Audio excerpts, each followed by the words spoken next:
I'd like to welcome all of you to this webinar on decriminalization of suicidal behavior. I am Murad Khan. I'm the current president of the International Association for Suicide Prevention. And today we'll be discussing a very important topic, which is criminalization of suicide, or how do we decriminalize suicide? As we know, at the start of the 19th century, there were a number of laws, so most countries have decriminalized suicide. However, they still criminalize suicidal behavior and have various degrees of punishment and prosecution of those who indulge in suicidal acts, self-harm acts, and so on. So to start the webinar, I'm going to request Dr. Brian Mishara. Professor Mishara is professor of psychology at the University of Quebec in Montreal in Canada. Brian is going to give us an overview of the current situation of criminalization of suicide around the world. And following that presentation, Brian will be moderating the rest of the session. So over to you, Brian. I'm glad to be here, and thank you, Murad. As Murad said, most countries had laws decriminalizing suicide, making the attempting suicide a criminal act. And these laws have mostly been changed throughout the world. Some years ago, we published a paper summarizing the situation in the world. And at the present time, there are 22 countries which have specific statutes, and 23 if you count India, and Lakshmi can talk about what the situation in India currently is. And those 22 countries have laws which provide for penalties for attempting suicide, which range from mild fines and small jail sentences to up to life imprisonment as a possible punishment. There are an additional 20 countries around the world which have Islamic or Sharia law. There's no specific statute which says that suicide attempts are punishable. However, anything that is against Sharia law or Islamic laws can be punishable. And so there is the potential in 20 more countries for someone to be punished for attempting suicide. This is often the case. In the past few years, we've had changes where two countries which had, one which had practice of often putting people in prison for attempting suicide, Singapore decriminalized suicide, and Sri Lanka also has decriminalized suicide. In some other places in the world, there have been attempts, for example, to decriminalize suicide. For example, in Guyana, in the Mental Health Act of 2010, they decided that this is something that should be done, and the government proposed changes to the laws, but the government changed. And in 2016, a bill was presented to decriminalize suicide in the legislature. However, the bill was defeated. This does not mean that in all these countries people are actually imprisoned, however, it can occur. For example, in Guyana, people are still occasionally arrested for attempting suicide, but then the judges have unanimously thrown them out and said these people need help, and need treatment. One of the biggest concerns has been that if you decriminalize suicide, suicide will increase. Actually, there is no evidence that there has been increased suicides when suicide has been decriminalized in countries around the world. However, sometimes there appears to be an increase in the first year or two after decriminalization, because in countries where suicide is a criminal act, there is a tendency to hide suicide. It's very stigmatized, and it's not just in countries where suicide is a criminal act, but sometimes there is more accurate reportings because of the lack of stigmatization. And so there's sometimes a few more cases that get reported for a year or two, but there's no actual indication that there was an increase. I don't want to take too much time. I'd like to give the time to each of the presenters, and also there's a large number of questions that have been sent in advance. And if you want to ask a question, you can use the Q&A feature of the webinar to send in a question.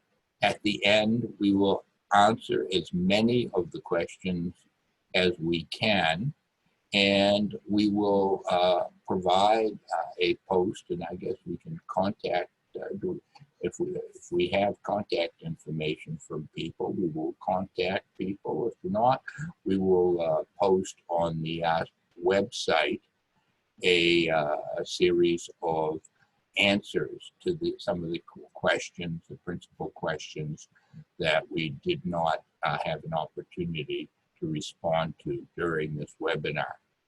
So now I'd like to ask Steve Platt to tell a little bit about the IASP statement on decriminalization of suicide, their position on this, tell briefly the history of it, but we haven't as yet mentioned that IASP has a position on this. And could you please tell us a little bit more about it, Steve? Yeah, thanks for the invitation to talk to you all. What I want to do is talk about the benefits of decriminalization of suicide. But first of all, I want to turn to arguments that have been used for or against rather decriminalization, and say a few words about each. I mean, Brian has already touched on the first one. I won't belabor it anymore. But the main argument here is about punishment being of value, because it reduces the repetition of an act that's become socially sanctioned. And as Brian has said, that the evidence to date suggests that this isn't the case. In fact, studies from several countries, just to name a few, Ireland, Sri Lanka, New Zealand, Canada, Sweden, and many others, have shown that in fact there isn't such a spike or an increase in suicide following decriminalization. So there are two other main arguments that are put forward in support of continued criminalization of suicide attempts. The first is the idea that punishment can express a society's feelings of moral condemnation of certain behaviors, including suicide. But the problem with this is that it doesn't consider at all the negative impact of the health and well-being of vulnerable people who are in need of help. One aspect of punishment is its use to publicly shame a person, to express social condemnation of certain behaviors. And in countries where the bodies of suicide victims are beaten or otherwise humiliated before burial, and when people who attempt suicide are imprisoned, it's not only the person who attempts suicide who's harmed, but their entire family. These practices of public shaming, they stop people who are bereaved by suicide from seeking the help and support they actually need. People at risk of suicide are left to hide their difficulties and thus they increase the risk that they'll die by suicide, when what's really needed is compassionate and effective mental health care and treatment. And the third main argument that's put forward is that punishment of suicide attempters expresses a desire for retribution, so that you can see that justice has been done. The person who commits a reprehensible or immoral act, such as, and that's how suicide can be viewed, is punished.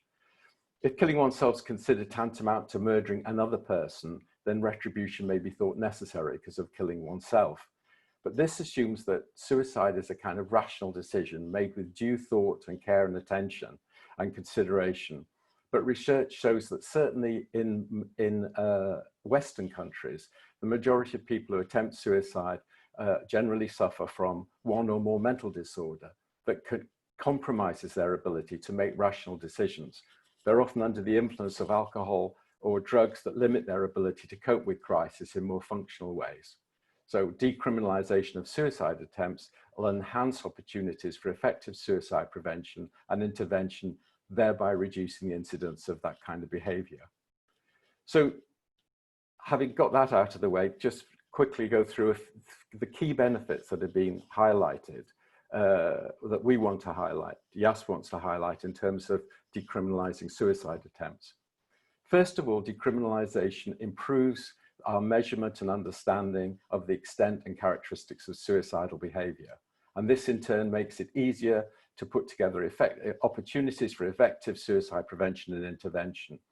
If you want to prevent suicide, you need to have accurate data to identify who's at risk and how best to help people. Treating attempted suicide as criminal behaviour leads to an underestimation of the true extent of the behaviour and its clinical, psychological and other characteristics. So this results from concealment by so many different people, concealment by people who are determined to die from suicide, concealment of suicide by relatives and by those responsible for certifying deaths, including coroners, family doctors and so on. And use of discretion by law enforcement to avoid criminal charge against those who survive a suicide attempt. If we have a more accurate understanding of the epidemiology and characteristics of suicidal behaviour, then we can develop a more appropriate and effective suicide prevention response. Secondly, as a result of the decriminalisation, suicidal behaviour will be recognised and treated as a public health issue, and vulnerable individuals will be better able to attempt to obtain the help they need. There's an interesting quote from the Law Commission of India. When a troubled individual tries to end his life, it would be cruel and irrational to visit him with punishment on his failure to die. It is his deep unhappiness which causes him to try to end his life. Attempted suicide is more a manifestation of a disease condition of mind, deserving of treatment and care rather than punishment. Suicidal behaviour is in major part associated, as was said, with a psychiatric or psychological problem or problems. The suicide attempt is already traumatised. There is an obligation on society to help people with problems, mental pain, emotional distress and so on, and other kinds of problems. Suicidal behaviour should therefore be treated as a public health issue. Thirdly, decriminalisation of attempted suicide will reduce stigma and increase help seeking. Decriminalisation will reduce the public and felt stigma associated with the behaviour and the mental health, ill health that goes along with it. Those who are most psychologically vulnerable and at risk of suicide will therefore be more willing to seek help, to communicate their thoughts, to seek and receive the professional help that they need. And finally, decriminalisation avoids the adverse mental health consequences of imprisonment. It can be forgotten that incarceration exacerbates suicide risk because of harsh conditions and lack of adequate psychosocial and psychiatric support in prison. Case studies show that many suicide attempts occur during imprisonment. Harsh jail conditions need to be improved as a suicide prevention measure, including making cells suicide-proof. So those are the arguments that we're putting forward for in defence of decriminalisation and outlining the key benefits that we hope will ensue once all societies have gone down that road. Thank you, Steve. I'd like to turn now to Lakshmi Vijayakumar. Steve Platt is coming to us from Scotland, and Lakshmi is in Chennai, India. could you tell us a little bit, Lakshmi, about the situation in India, where I guess it's sort of almost decriminalized? With that, unmute your microphone, please. Yeah. Can I share some slide so that I can show how the history is in India?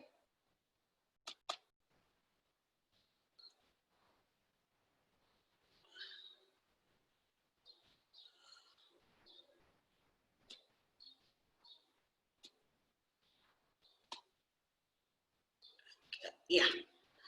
So if we go to the history of the laws in India, we normally, majority of the Indian population are Hindus, and the Vedas and the Upanishads denounce suicide. But if we look at the epics and folklore, majority of suicides are glorified. So essentially religious suicides were tolerated, but individual suicides were condemned. Now when we come to the law, we have this law has been given from the British colonial time, which is called the Indian Penal Code 309, which says that whoever attempts to commit suicide shall be punished with simple imprisonment for a term which may extend to 1 year, or with fine, or with both. Now, 1971 was the first report of the Law Commission, which says the law should be repealed. Then actually in 1974, any law to be repealed, it has to go through the legislature. We have two houses, the upper house and the lower house, the Rajya Sabha and the Lok Sabha. So the Rajya Sabha passed the law of saying that IPC 309 should be removed as far as back as 1974. Then it came to Lok Sabha, and before the Lok Sabha could ratify it, the Lok Sabha was dissolved. So the bill lapsed. And then again in 1994, a bench of 2 judges from the Mumbai High Court suggested that this law should be repealed. But then it went into a constitution bench, which is a 5-member Supreme Court bench. And they said this law should be reinstated. And then the 1997, the National Law Commission says that IPC 309 should be continued. So this was brought to us. So when we started working on it, we didn't know what to do. And the first thing we had to do was to ask the National Law Commission to repeal the law. So at that time, Justice A.R. Lakshman was the chairman of Law Commission. So we invited him to a function in Sneha, gave all the material. We had I think Brian was the president at the time of the AAS. So he gave a letter of support. We got a letter of support from WHO, and we gave all the information to A.R. Lakshmanan. And I'm very sorry to say, just last week he passed away, our friend. So anyway, so initially he was very unconvinced, but after all the information, after repeated sensitization, he totally was in favor. And in October 2008, the Law Commission report 210, or from which Steve Black quoted, said that this should be, the IPC 309 should be removed. But even though the National Law Commission recommends it, it does not automatically become a law. It again had to go through the legislator. So then we again spoke to the 2 Supreme Court justices who said they recommended again, the Law Commission recommends, then the Supreme Court has to also recommend it. So we were able to get the 2 Supreme Court judges also to recommend to the Parliament the feasibility of deleting the section 309. And then, Parliament, they had to raise the question in the Parliament. So we spoke to a few parliamentarians and they raised the question. But the government said, yes, we will do it, but nothing was happening. And then in the meantime, we got an information that the government was going to remove a list of redundant laws. So we tried to put the IPC 309 in the redundant law, but that also failed. In the meantime, the Mental Health Care Act was formulated in India. And Mr. Keshav Desiraju was the health secretary at that time.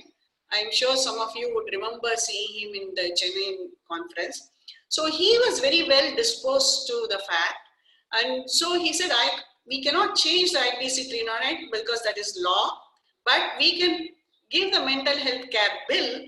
And so this bill he pushed through, and what it says is, notwithstanding anything contained in section 309 of the Indian Penal Code, any person who attempts to commit suicide shall be presumed, unless proved otherwise, to be under severe stress and shall not be tried and punished under the code. So essentially, he removed the police from the law. So nobody can be really arrested, fined, or imprisoned, or done anything, because this act has been passed. This act has been passed by the Parliament, and it is a act now. Not only that, they say the government has a duty to provide care and treatment and rehabilitation to a person having severe stress to reduce the risk of recurrence of attempt. So this act has been passed, and this is the law now. But the fact is, IPC 309 also is staying, okay? So nobody is punished, but if a person is, many of the government tertiary hospitals where people go to when they have made an attempt to suicide are confused because they don't know whether they have to inform the police according to the law or not inform the police according to the Mental Health Care Act. So there is a bit of a confusion still remaining, and we are trying to talk to the law ministry to see whether this can be, confusion can be sorted out by removing the IPC 309. And we have also mentioned this, India is on the threshold of getting a national suicide prevention strategy ready. And in that strategy also, we have said that this confusion should be removed and IPC 309 should be removed. So that is where India is. So really, any person who is attempted is not punished in India right now, or cannot be punished in India. But whether under the Medico-Legal Act, under the IPC 309, whether the police have to be informed or not is a matter of debate. Thank you very much, Lakshmi.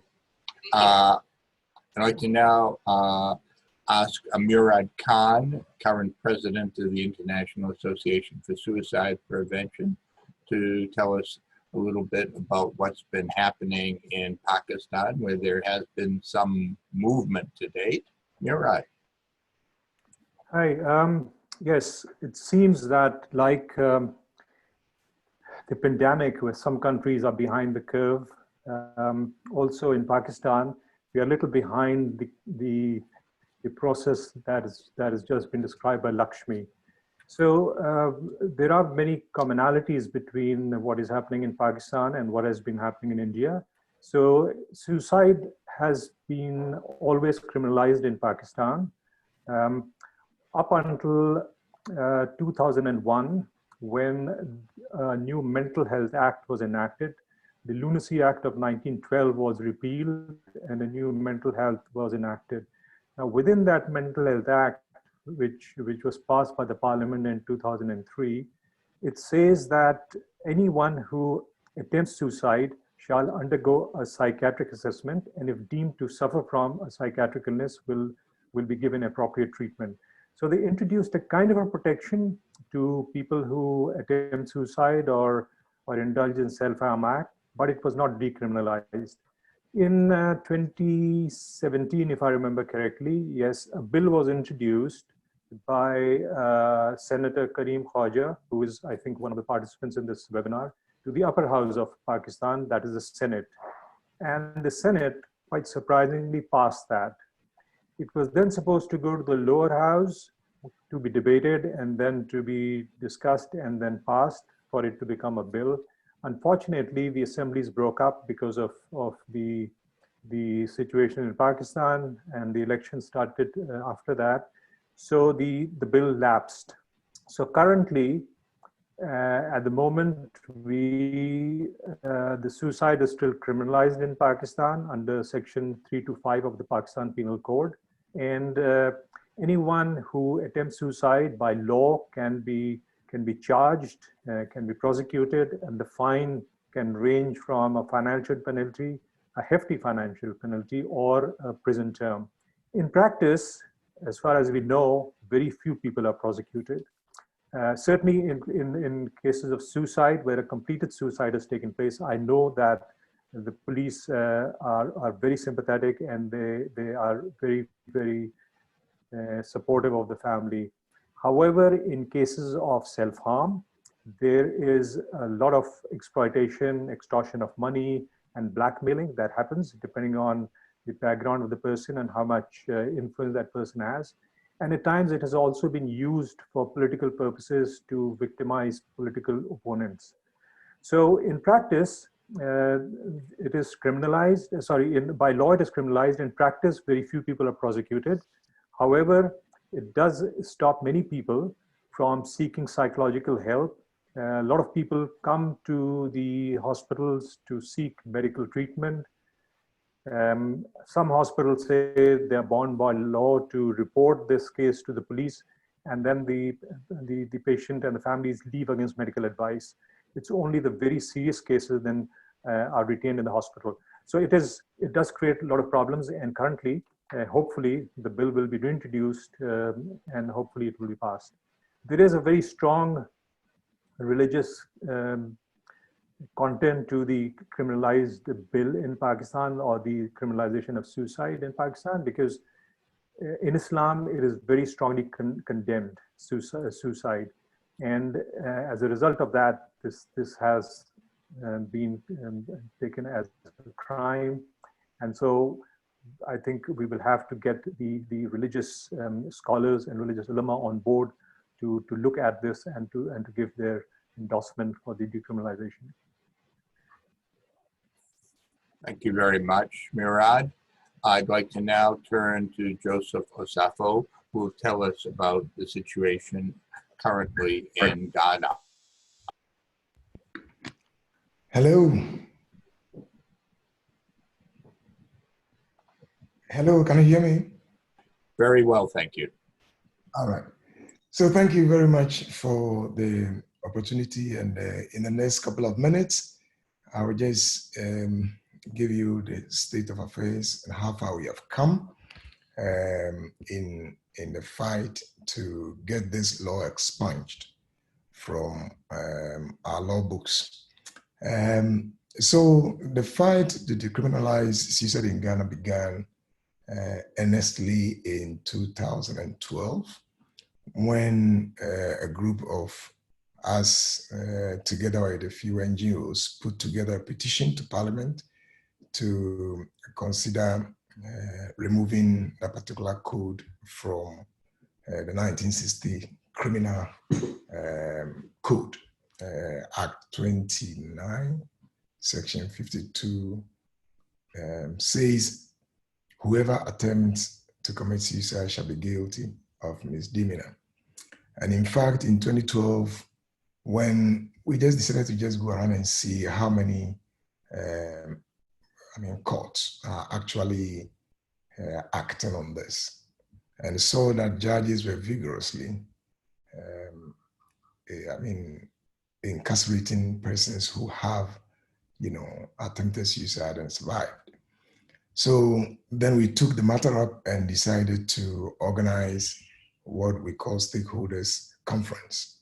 We brought together psychologists, practitioners, mental health practitioners, mental health authority, researchers together, just to have a common voice and see what needs to be done. And so in 2017, we did submit a second petition. When that was submitted, we thought that one way of doing this is to be able to help increase training to stakeholders and gatekeepers, including police officers, judges, lawyers, students, counselors, school counselors, and all of those. So we did that. And then we got the opportunity to run a program for about 245 judges across the country. And I think that was extremely helpful for us. So when we were done with the training, that took about 3 months across the country, a good number of the judges and the police officers and lawyers who participated in this saw the need to push this agenda forward. And so we put together the second petition, and this time around, it was together with a group of others we call Mental Health Advocacy Ghana, and that was presented again to Parliament in 2017. I must admit that the process has been slow, but one of the things that we have succeeded in achieving in Ghana is that at least since 2017, it appears that this particular provision in the law that condemns survivors is in limbo. We haven't seen any judge who openly has, incarcerated anybody and listened to prosecutors and gone through to activate the law. So just as Khan explained in Pakistan, we also at that stage. In terms of the provision in the law, it hasn't been taken out yet. We still are working on that. But in terms of practice and engaging the law and punishing those who attempt to survive, it's in limbo. Nobody is acting on that. We have put together an advocacy group that is going about trying strong just to get parliamentarians to look into this. In 2017, getting to the latter part of it, a parliamentarian had a daughter ending her life sadly. And so the matter came up to Parliament again, and there was a public discourse on that. And again, so it came to the public domain, and politicians became very interested in this. In 2012, we had what you call the Mental Health Act. And the Mental Health Act is the first official document that attempted to organize Ghana's mental health in a manner that appears to give government a path to chart when it comes to the provision of mental health services. And in there is a provision that Article 76 indicating that when anybody is arrested for attempting suicide, there are provisions for diversions, for example, for such offenders who right at the point of arrest or even during trial or maybe after trial have the chance to be assessed by psychiatrists and psychologists and counselors. And then the person will get support from these mental health workers. So this is how far we have come. This particular Mental Health Act in 2012 is still waiting for implementation, but at least the good news is that so far this law is in limbo compared to 2012 when it was vigorously being activated against people in Ghana. Thank you.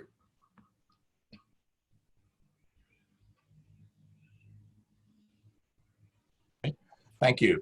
I'd like to thank everyone for respecting the small time limit we gave so that we could have time to respond to different questions from the participants in this webinar.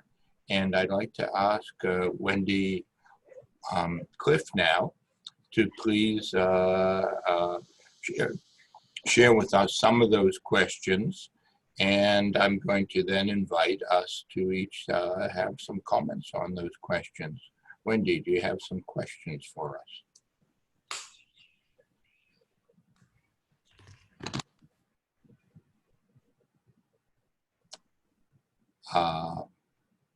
I guess not. So I guess I'll go to the questions and to deal with some of the questions that I've seen come through.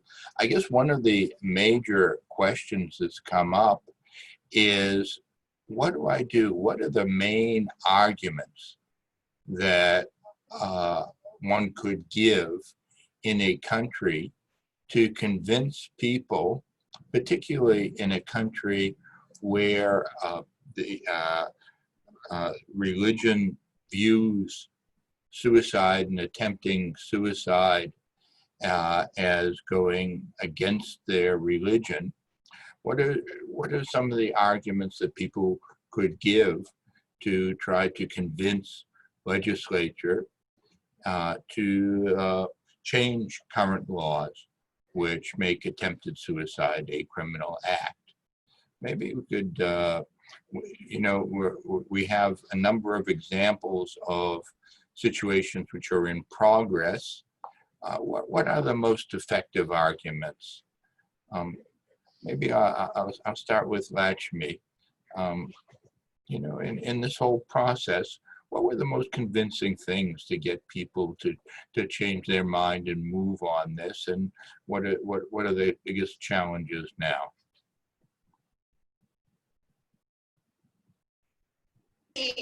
As such, in India, it is not a very, I mean, we have a sizable Muslim population, but religion-wise, as I told you, we have divided opinion. Religious suicides are accepted, but in terms of what is the biggest challenge in terms of decriminalization is the belief that somehow the fact that it is a crime will prevent people from attempting suicide. So the biggest myth we had to deal with was that a person who is in the throes of attempting suicide is not really thinking about the law of the country at that time. They are so distressed emotionally, so they really don't know about the law. They're not interested in the law. So the law does not have an issue. That's the first one. The second obstacle was talking to the police officers, because they feel that this law should be retained, because sometimes when politicians go on fasting and things like that, this is a good law to use to stop that practice, which is common in our country. But for that, our argument with the police people is, you have enough laws like public nuisance law or public disturbance law. You don't need this law, because for one or two politicians who go on fast once a year, whereas you have millions of people who attempt and who are penalized because of the attempt. The third obstacle which we faced was, the third argument which actually helped us was the fact that, see, when you have an accident, you say the golden hour is important and you need to treat quickly. The same way in our country, pesticide is a very common thing. And if the person is able to be taken to the hospital within an hour, so many lives could be saved. But because it is an illegal offense, not all the doctors, not all the clinics, not all the hospitals treat them. They are directed to go to a tertiary government hospital. So in that process, we lose a lot of lives. So just like an accident golden hour, for an attempted suicide, the golden hour is within the first 1 or 2 hours. And if treatment, that kind of treatment will be possible only when there is acceptance that there won't be any harassment by the police.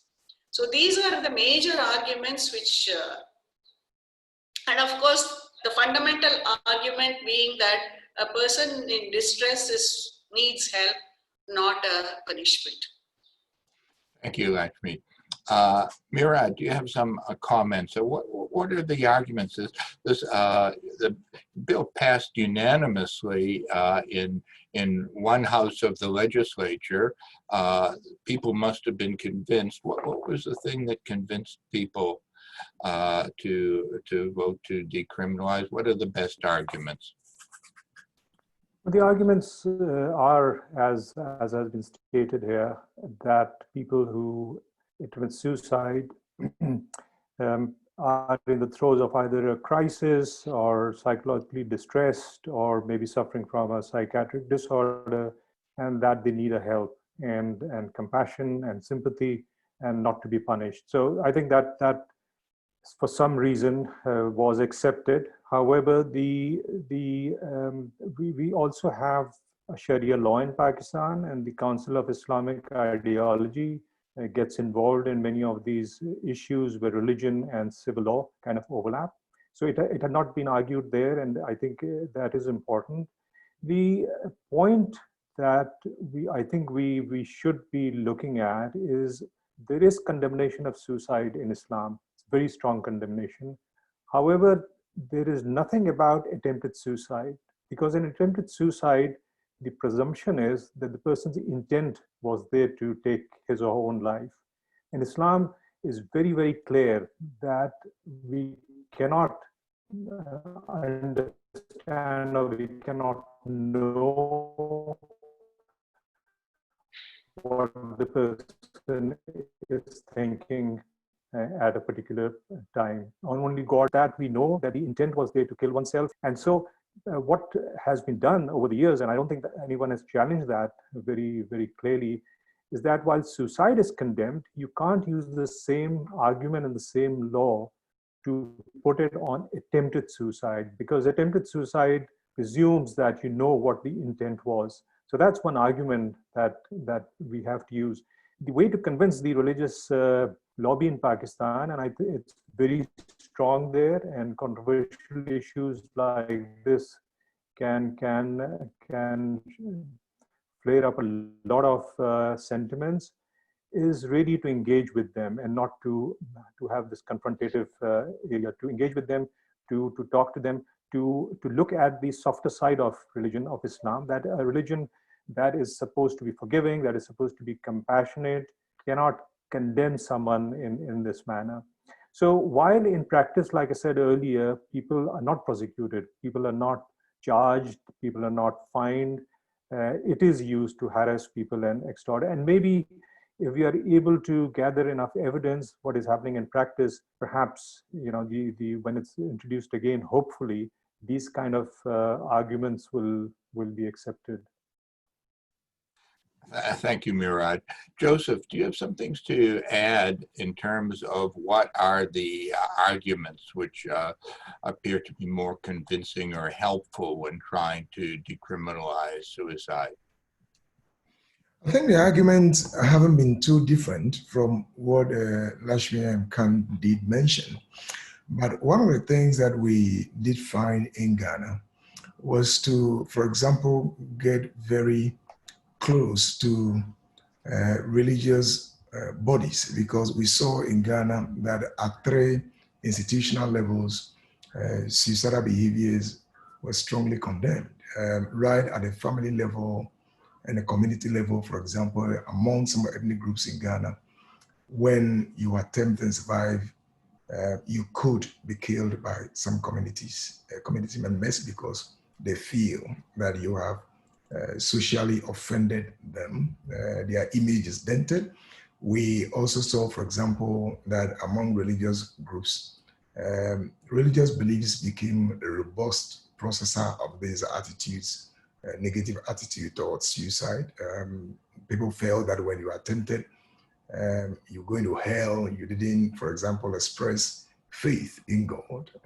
Clearly, you are not a member. Sometimes you are ostracized from the religious community. And of course, we thought that the highest level at which these negative attitudes were expressed is the law, where judges began, you know, invoking the law and punishing people. But when it came to religious groups, 2 things that we did. One of them was to not only make the argument, but provide opportunity where we engage them with data, we engage them with reasons why we're calling for this. And in some cases, we have, for example, done that with an attempt survivor present who shares his or her story. And that's where we saw that attitude towards such persons were changing.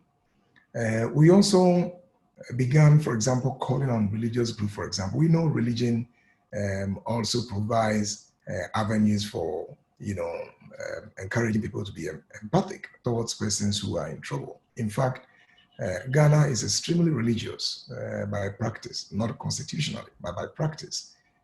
We have about over 70% Christians, and then close to 20% Muslims, and the others are African traditional religion, with other Eastern religion existing side by side.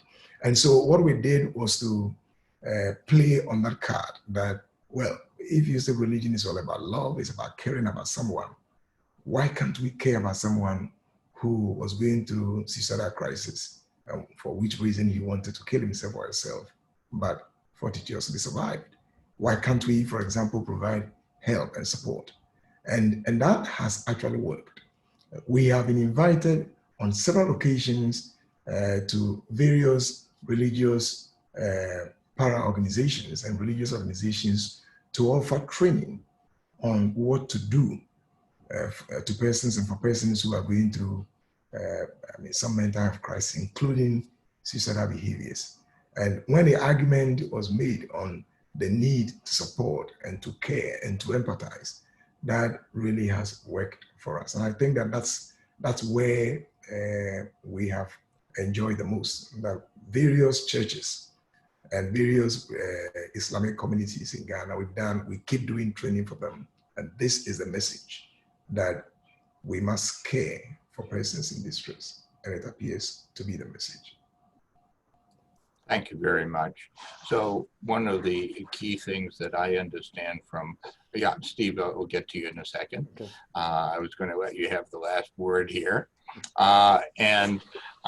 Is that engaging religious communities and religious leaders may be one of the key steps in decriminalizing suicide,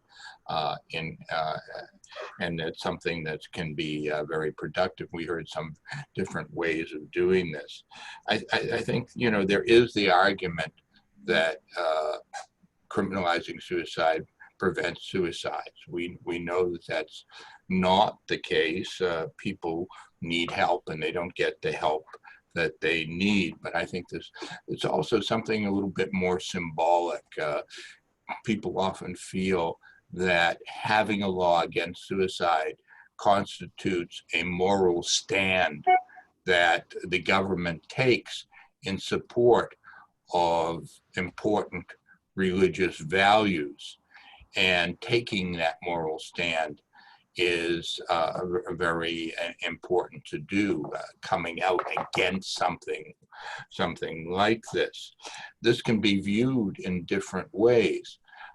Suicide prevention involves stopping people, preventing people from doing something which is against those very religious values. So investment in suicide prevention can be viewed as a way of supporting those values. And I think it's a question of how this is presented and changing the view that both this may be effective, but also showing that people who attempt suicide are not people who are intentionally going against their moral values, but that their abilities to make the right decision is often compromised at that moment by the presence of a mental health problem, and often on the short term by the presence of alcohol or drugs.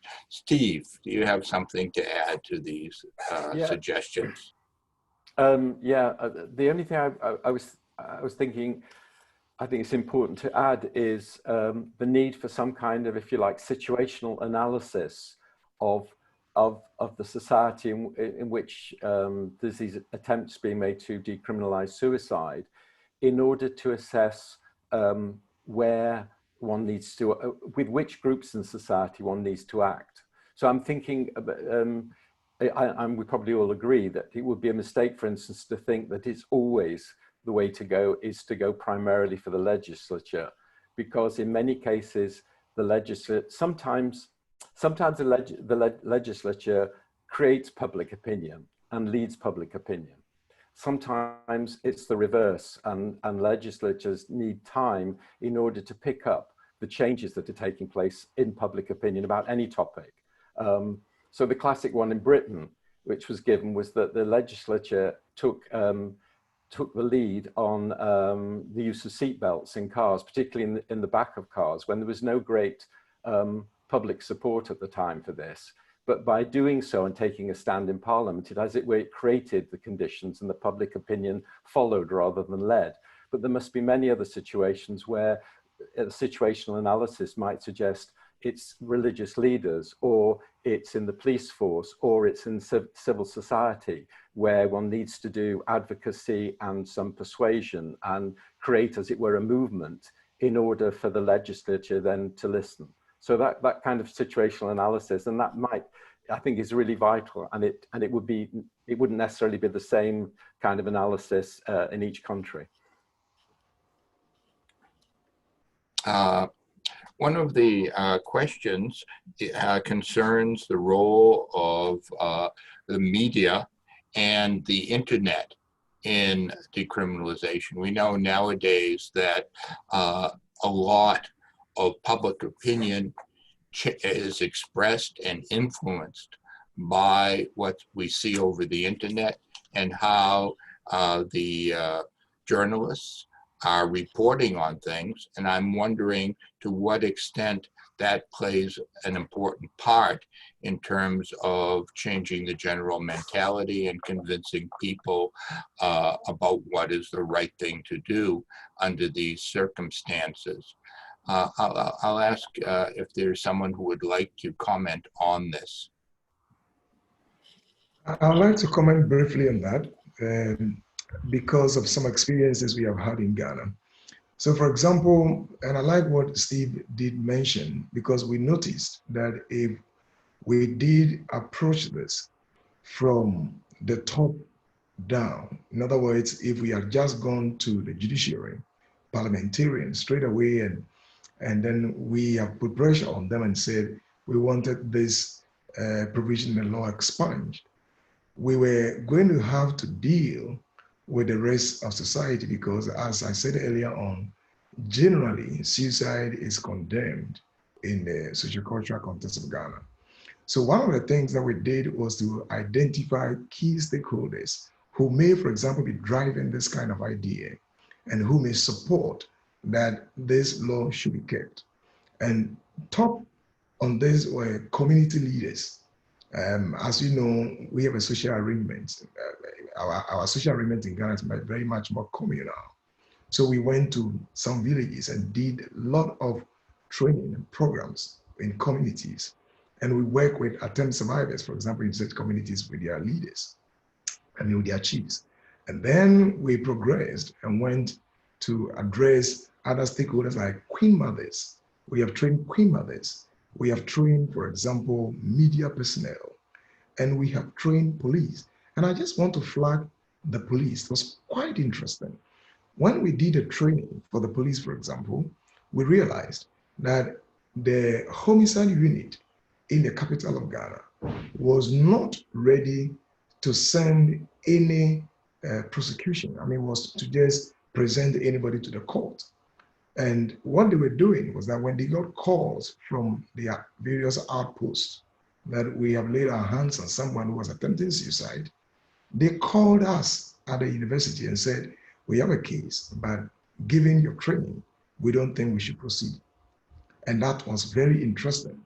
Then what would happen is that from almost all of this stakeholder perspective, we were building some kind of a mindset that the way to go is to decriminalize. And I think that that has really helped us in Ghana.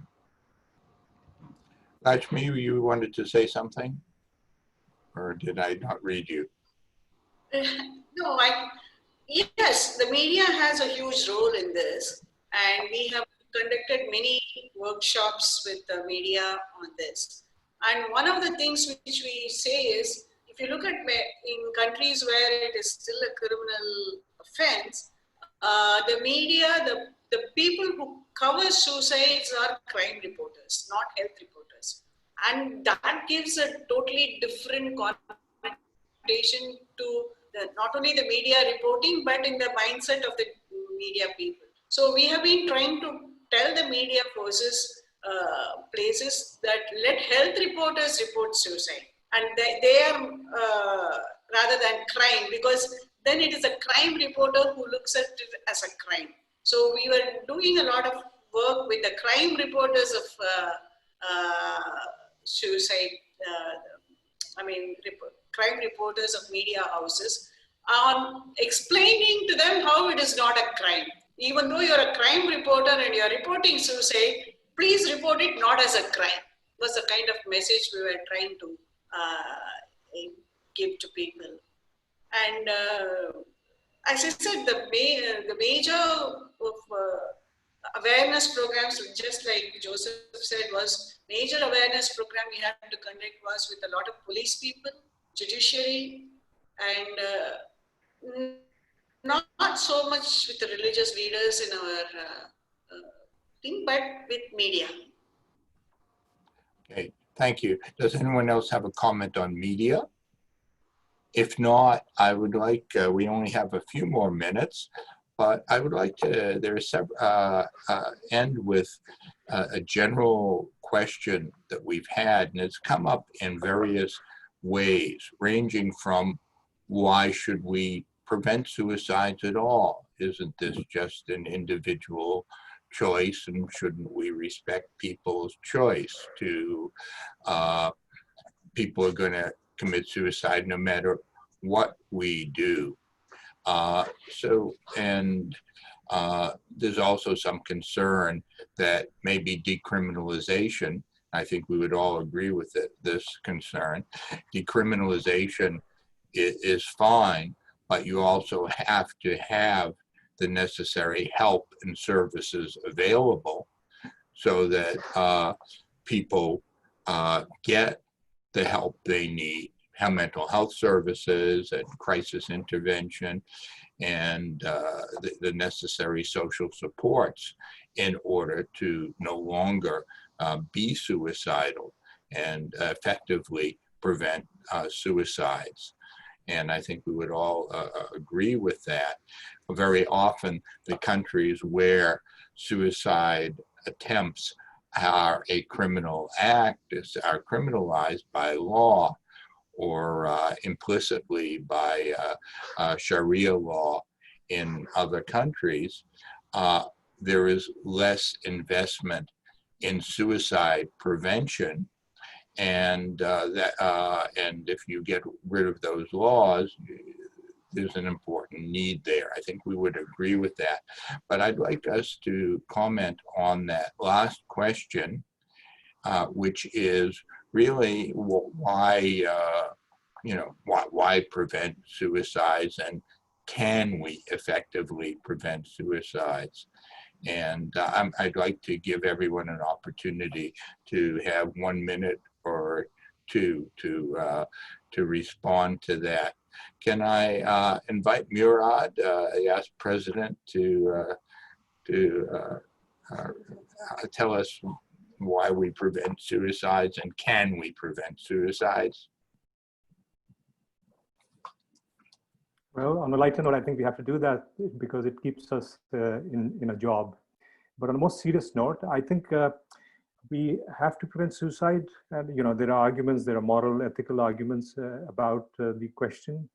But I think we have to try and do that because people who indulge in self-harm act or want to commit suicide may be going through a psychological crisis or psychological state of mind where they are not making the right type of decision. So our purpose is to help the person overcome that crisis and then to see whatever is troubling them can be solved or not. So to give the people the chance to come out of whatever is troublesome to them is the way to do that. Can we prevent suicide? I think if you look at the history of suicide and the suicide rates, certainly it has very gradually come down. In some countries more than the others. However, in other countries it is increasing. So I think as a humanist, I think we've got a moral obligation to try and prevent suicide because it's life and we have to try and preserve life. That is the whole purpose of our existence. So I mean that's where it is. Yeah. Yeah, thank you, Murad. Steve, do you have a comment on this? Yeah, I mean, there's not much, I think, in the time to add to should we. I think the extent to which research tells us that the impetus to suicide can be fleeting The problem is for many people, they're in the belief, especially people with profound depression, it's quite common for people to believe not that they're in a situation which is fleeting and changeable and possibly remediable, but the opposite, is going to go on forever. And that there's no point in not taking a decision today to end one's life, because tomorrow will be the same, and the day after will be the same, and so on. And it's a huge challenge to try and help people to get to a situation where they might be able to reappraise their state of mind and their wish to die. I was always struck from the earliest days when I started research. One of the first papers that I remember was a paper on the very few people who jumped from the Golden Gate Bridge in San Francisco and survived. And these were the interviews with survivors of that jump. And either all or nearly all expressed a change of mind on the way down. It was so even in the course of their descent, they were thinking differently. And in fact, to survive such a fall, you would have to take action in order to present your body in such a way that you could survive something so extraordinary. So I've always, you know, the temporality and the momentary nature sometimes of suicidal impulses need to be recognized. Just very quickly, in terms of can we prevent suicide? Well, in some countries the rates seem to go well, and in the right direction.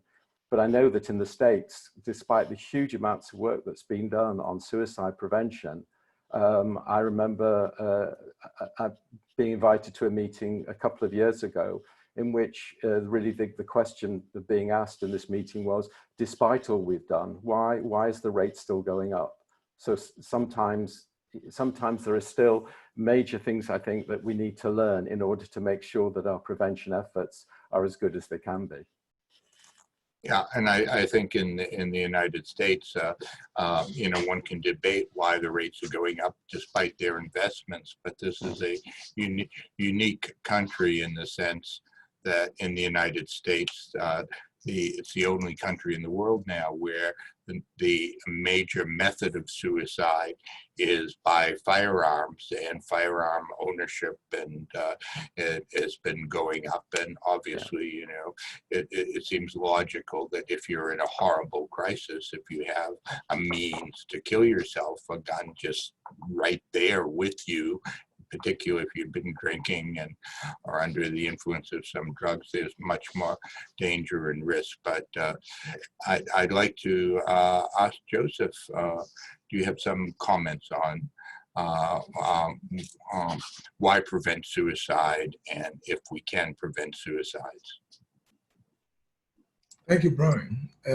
Yes, I think that it's both an ethical and a moral obligation for every society to think about its citizens. And if you look at the numbers in almost each country and specific communities and the numbers that, for example, would take their life, it's an ethical and a moral obligation to intervene if we can.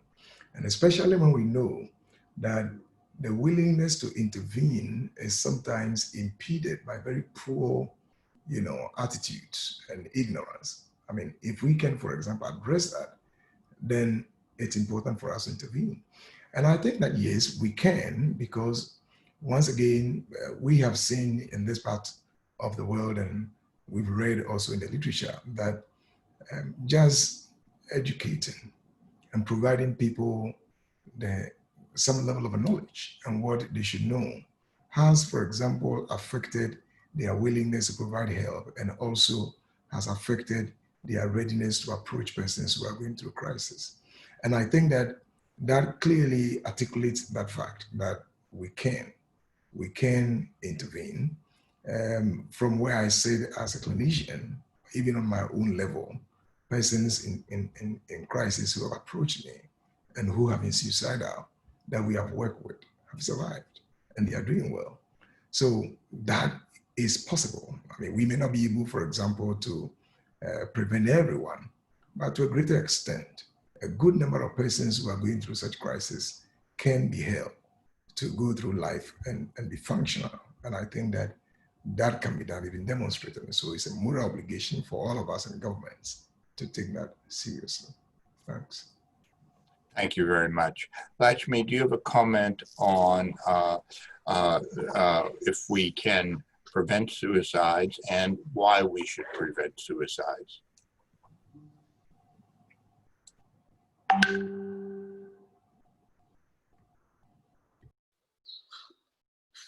I think why we should prevent suicide, I think both Steve and Osafo, Joseph has said.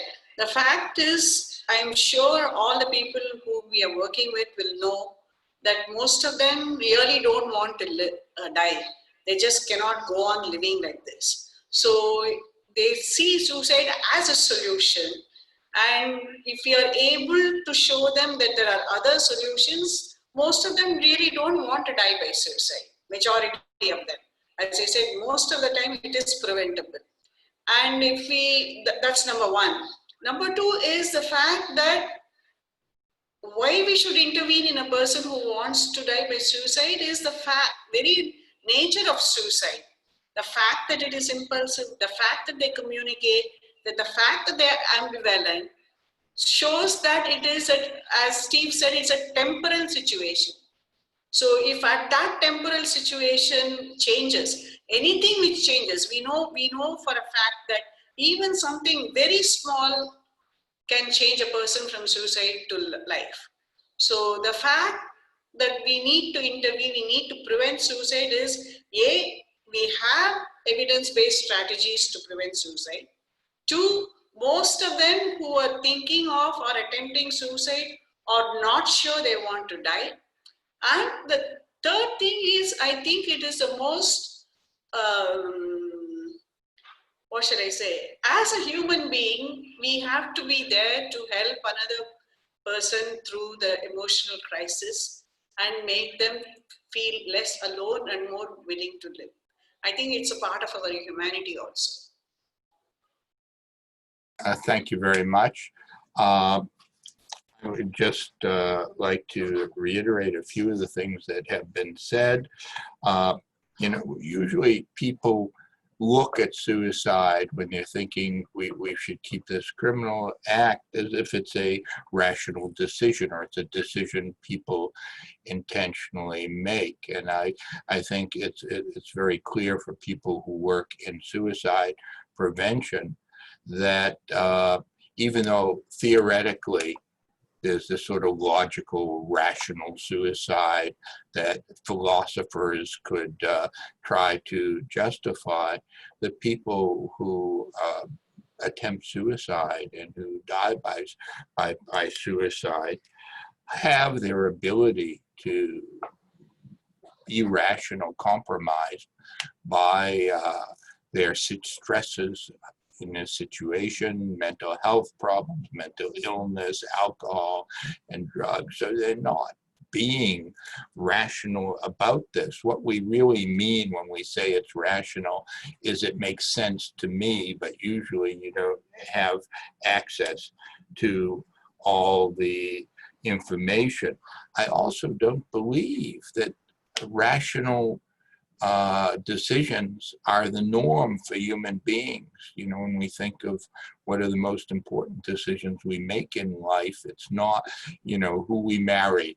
We, you know, and we don't make this based upon a rational weighing of the person's good points and bad points. We fall in love and marry that person, or what career we change. Some people are constrained in what they can and can't do, but the norm is not to be rational in making important decisions. And I thought I'd read, just leave with the philosopher Schopenhauer, in describing suicide, said, the suicide, the person who attempts suicide or wants to kill himself, wills life and is only dissatisfied with the conditions under which it has presented itself to him.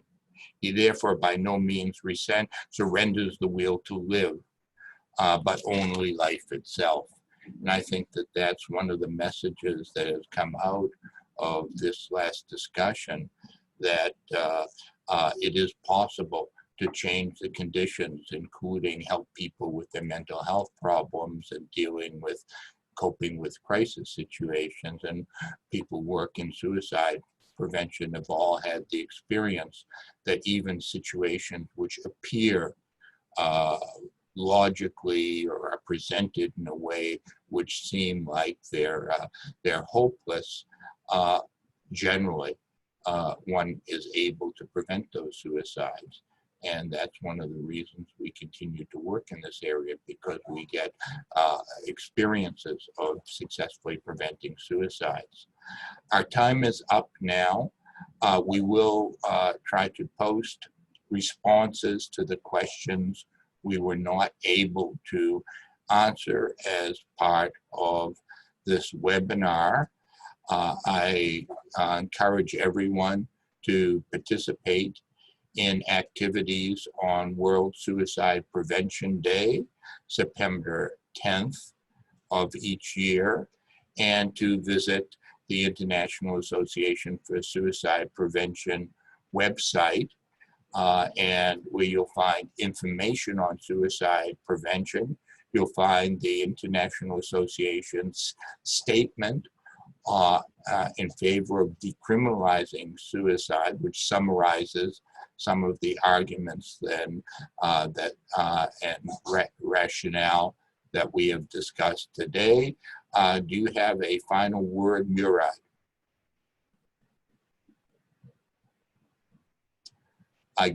Yeah. I think,